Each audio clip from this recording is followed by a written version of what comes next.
God's dating pattern highlights. Why God's dating pattern? Why do we need it in this day and age? Marriage truly is a beautiful partnership, such a beautiful connection that could be so fulfilling, so loving, so complete.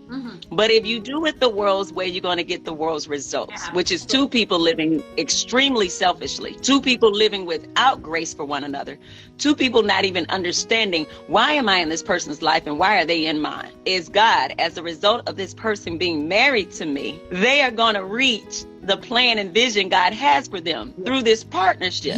They're going to grow. They're going to develop. I would say, from the perspective of a lot of women that I speak to, they're not looking for men to grow. Like, I'm looking for a man that I can help grow and develop.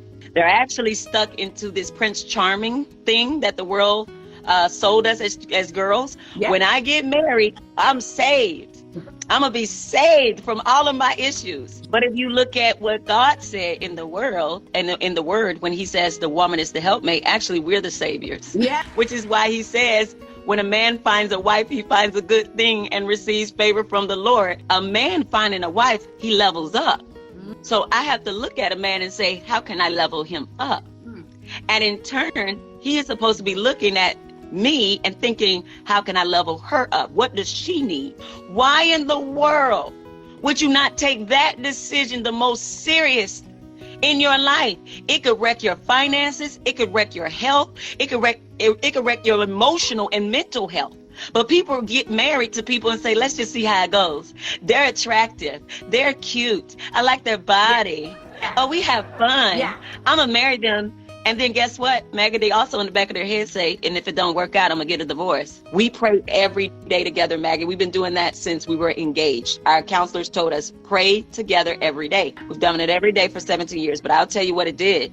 In those seasons where we were struggling, in those seasons where we were having issues, the fact that we had to come back the next morning, hold hands, and pray was a resubmission back to God over and over. You cannot pray and still be mad at your spouse. I'm sorry. A lot of women don't understand. They're saying, I need to get married because I want to have sex. You need to pray about your lust. Right. Because marriage in itself does not cure lust. People go through problems sometimes with the spouse is unhealthy or sick. So if my spouse can't have sex with me, then what? Then what? Then what? Where am I going? Because he has a spouse for everybody. I really do. If you desire a spouse, I really believe there's one for you. But God is saying, I don't think you're going to have grace for this man that I really have for you. I don't think you're going to have grace for him. I don't think you're going to treat him right. I don't think you're going to treat her right. I see some triggers. I see some issues. I see some trauma you haven't dealt with that's going to come up in your marriage. You haven't seen a counselor or a therapist, and you know you got all of that. You're going to ruin them. Why do women get married? Let's be clear why women get married. 3 essential reasons. Yes, please. Companionship, provision, and this need for sexual affection.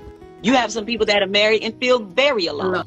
Why? Because they don't know how to build a nurturing relationship. So if you tell me you don't know how to be friends with other females and other males in your life, you're not ready for marriage. Companionship should be fulfilled before you get married. Otherwise, you're going to suffocate your spouse. You're going to try to make them be everything and be with you all the time.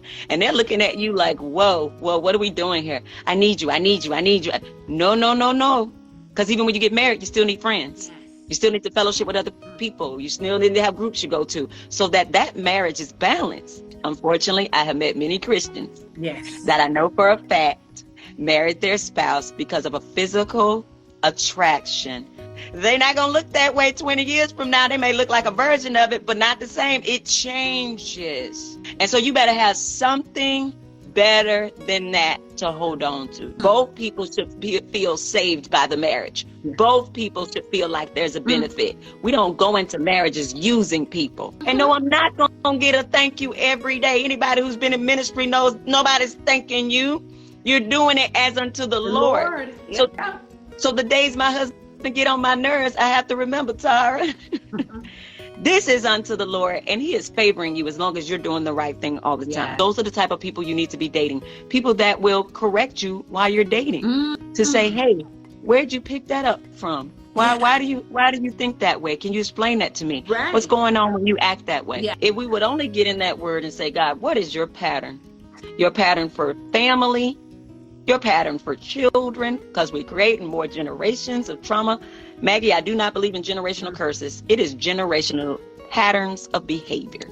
So don't make a rash decision, because you could be living in hell with a spouse. Absolutely. I want people to really think about why you do the things you do. Why do you choose the person you choose? Like, some of us, we're choosing people based upon what somebody else put in our head about a spouse. Because you have some women that'll tell other women, don't trust these men. No, you couldn't trust yours. But mine is faithful. And I can trust him. And I can lean on him. No, I do not need to hide money from him because he's going to leave me in 20 years. No, I have a partner. I don't have to hide anything. I don't have to hide anything from him. He loves me because I treat him well. Get a marriage counselor. You don't really need to be speaking to your family because they're biased. I wouldn't dare. They are biased. And even when you forgive your spouse, they will not. You just put all that negative stuff in their head about this person, and you should not even uncover them like that. Your spouse should remain covered by you. Why would you uncover their faults? And most men will not do that. They're not going to uncover their wives' faults, but you have wives that completely demolish their husband's character. God's dating pattern. Watch full video on the Maggie Moo Guy Show YouTube channel today.